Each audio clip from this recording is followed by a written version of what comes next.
কিতাবের পাঠ সম্পন্ন হওয়ার পর বা কোনো শ্রেণী থেকে উত্তীর্ণ হওয়ার পর উক্ত কিতাব বা শ্রেণীর কাঙ্ক্ষিত যোগ্যতা অর্জিত হয়েছে। উক্ত কিতাবের কাঙ্ক্ষিত যোগ্যতা যদি আমার অর্জিত হয় তাহলে আমি ভালো ছাত্র।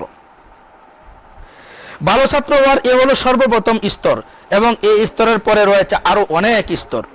যেমন নাবেমির কিতাবটির আলোচনা করা যাক। মুসান্নিফের কথা অনুযায়ী এই কিতাব থেকে তালেব ইলমের তিনটি বৈশিষ্ট্য অর্জিত হবে। এক, আরবি তারকিব বুঝা।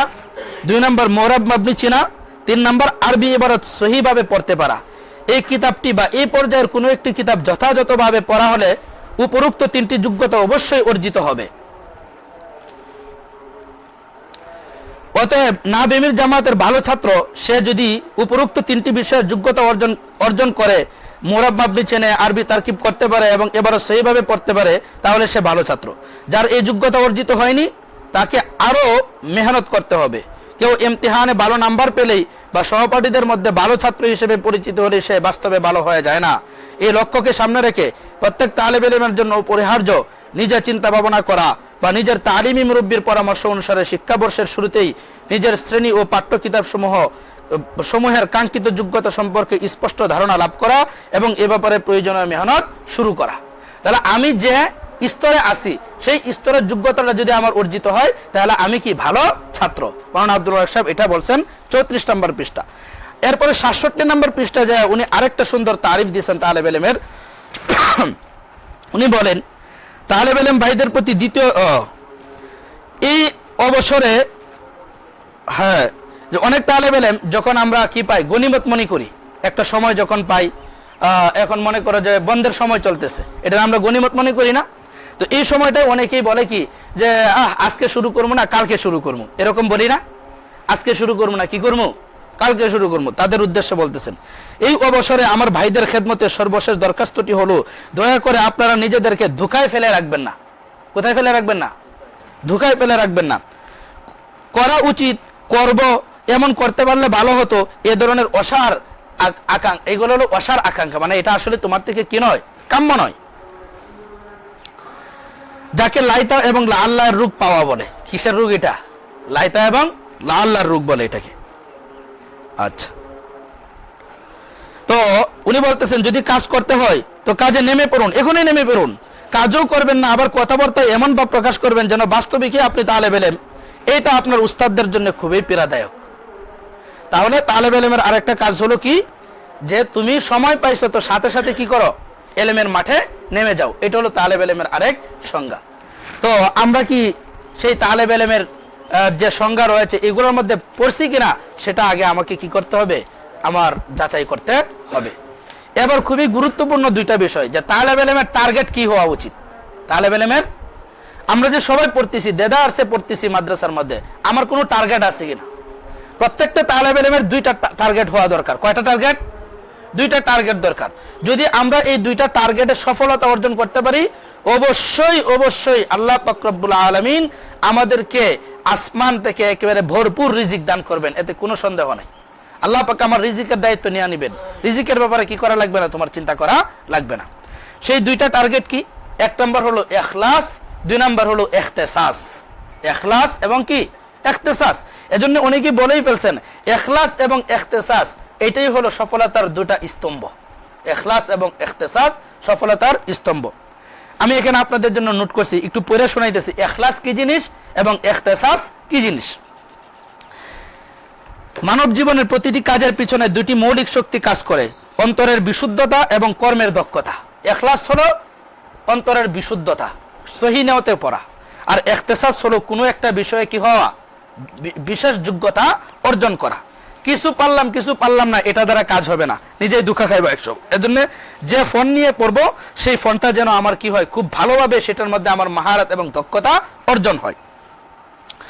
তো ইসলামী পরিভাষায় এই দুই গুণের নাম হলো ইখলাস এবং ইখতিসাস। ইখলাস মানুষকে আল্লাহমুখী করে আর ইখতিসাস মানুষকে কর্মে পরিপূর্ণতা দান করে। এই দুইয়ের সমন্বয়ে ব্যক্তি জীবন, সমাজ জীবন ও দ্বীনি জীবন পরিপূর্ণতা লাভ করে। ইখলাস নিয়তের বিশুদ্ধতা। ইখলাস অর্থ কোনো কাজে একমাত্র আল্লাহর সন্তুষ্টির উদ্দেশ্যে করা, এটা আমরা সবাই বুঝি ইখলাসটা। ইখতিসাস কি? ইখতিসাস অর্থ নিজ নিজ ক্ষেত্রে দক্ষতা অর্জন করা, জ্ঞান ও যোগ্যতার ভিত্তিতে দায়িত্ব পালন করা। ইসলাম অযোগ্যতা ও অবহেলাকে সমর্থন করে না, বরং যে কাজ যার জন্য উপযুক্ত তাকে সেই দায়িত্ব দেওয়ার নির্দেশ দে। দক্ষতা ছাড়া ইখলাসপূর্ণ কাজও কাঙ্ক্ষিত ফল দিতে পারে না। তোমার ইখলাস আছে কিন্তু দক্ষতা নাই, তাহলে তুমি কিন্তু কি করতে পারবে না, কাজ করতে পারবে না। উদাহরণস্বরূপ, একজন চিকিৎসক যদি আন্তরিক হন কিন্তু পর্যাপ্ত জ্ঞান না রাখেন, তবে তার চিকিৎসা উপকারের বদলে কি হবে, ক্ষতি হবে। ডাক্তার খুব আন্তরিক কিন্তু তার কি নাই, বিশেষ দক্ষতা নাই, এই ফোনে তার দখল নাই, তাহলে কিন্তু এটা কি হবে না, কাজে দিবে না। ইসলামী ঐতিহ্যে আলেমগণ নির্দিষ্ট বিষয়ে বিশেষজ্ঞতা অর্জন করতেন। কেউ ফিকহে, কেউ তাফসিরে, কেউ হাদিসে পারদর্শী হতেন। যেমন ইমাম আবু হানিফা রাহমাতুল্লাহ আলাইহি ফিকহে, যদিও পাশাপাশি কি ছিলেন, মুহাদ্দিস ছিলেন। ইমাম মালিক হাদিসে উনি অর্জন করছেন দক্ষতা, এবং ফিকহে একসাথে উনি ফকিহ ছিলেন এবং মুহাদ্দিস ছিলেন। এবং ইমাম শাফি রাহমাতুল্লাহ আলাইহি উনিও উসুলে ফিকহে খুব বেশি কি ছিলেন, পারদর্শী ছিলেন। তো তাদের ইখতিসাসই ইসলামী জ্ঞান ভান্ডারকে সুসংগঠিত ও সুসমৃদ্ধ করেছে। ইখলাস ও ইখতিসাসের সমন্বয়, এই দুইটা জিনিস যদি কারো মধ্যে থাকে তাহলে তার কি হবে না, কোনোদিন রিজিকের অভাব হবে না।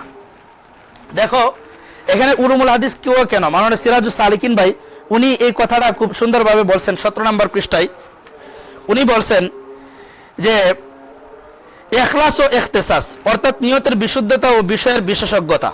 এটা বলার পরে এক পর্যায়ে উনি বলতেছেন যে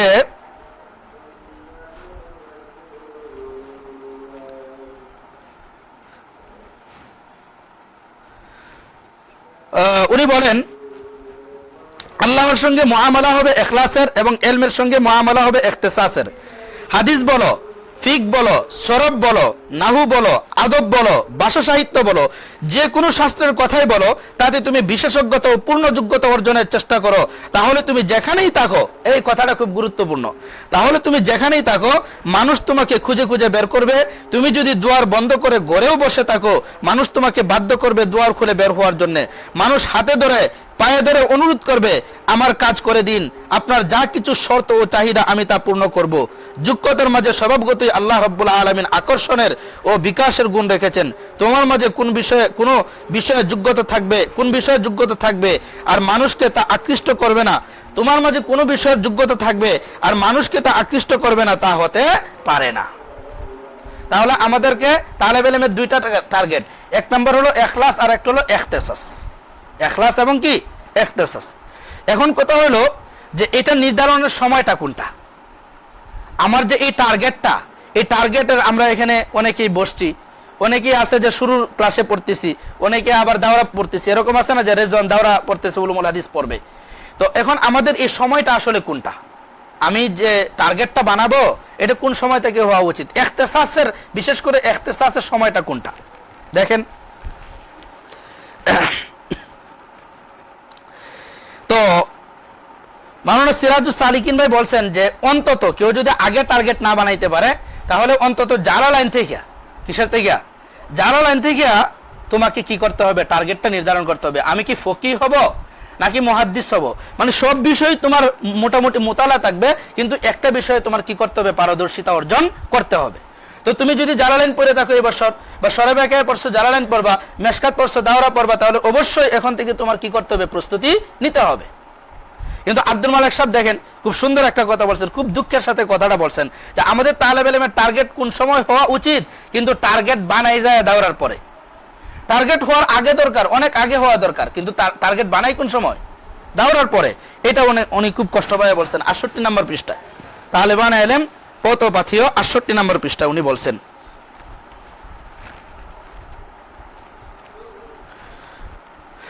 তাখাসসুসের প্রস্তুতি ও যোগ্যতা। আমার দুঃখ হয় যখন আমার বন্ধুরা দাওরায়ে হাদিসের বার্ষিক পরীক্ষা দিয়ে আমাকে জিজ্ঞাসা করেন তাখাসসুসে পড়তে চাই, এর জন্য কি প্রস্তুতি নিতে পারি। দাওরা পড়ার পরে আসার পরে জিজ্ঞাসা করে যে হুজুর আমি তাখাসসুস পড়বো, তো এখন এর জন্য আমি কি প্রস্তুতি নিতে পারি। আচ্ছা, তাদের এটাও জানা নেই যে তাখাসসুসে ভর্তি পরীক্ষার প্রস্তুতি 1-2 মাস তো দূরের কথা, 1-2 বছরেও কি নয়, সম্ভব নয়। তাখাসসুসের ভর্তি পরীক্ষার প্রস্তুতি তো তাইসির ও মিজান জামাত থেকে আরম্ভ হতে হবে। কোত্থেকে বলছে, তাইসির এবং মিজান থেকে আমাকে কি করতে হবে, তাখাসসুসের মাথায় নিয়ে যে আমি কোন ফোনে কি হব, মাহারাত অর্জন করব, এটা ওই সময় থেকে আমাকে কি করতে হবে, নির্ধারণ করতে হবে। তাহলে তুমি এক সময় কি হয়ে যাবে, বুলেট হয়ে যাবে, একটা অ্যাটম বম হয়ে যাবে, বুঝছো। সেই প্রথম জামাতগুলো থেকে কোনো অভিজ্ঞ ও শফিক উস্তাদের কাছে নিজেকে সঁপে দিতে হবে এবং তার তত্ত্বাবধানে পরিপূর্ণ মেহনত ও নিমগ্নতার সাথে সত্যিকারের অন্বেষা ও যথাযথ উদ্যম নিয়ে নিজেকে এলেমের জন্য কুরবান করতে হবে। তাহলে দাওরা পর্যন্ত পৌঁছতে পৌঁছতে আপনার মধ্যে কিতাব বোঝার যোগ্যতা সঠিকভাবে অর্জিত হবে এবং আপনি একজন সতর্ক সচেতন তালেব ইলম হতে পারবেন। বুঝতে পারছেন?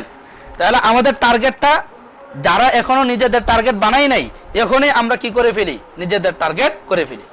আজকের দরসটা কিন্তু উলুমুল হাদিসের বাইরে না, মানে তুমি যে উলুমুল হাদিসের ছাত্র হইবা সেজন্য তো তোমাকে কি করতে হবে, টার্গেট নির্ধারণ করতে হবে, তাই না?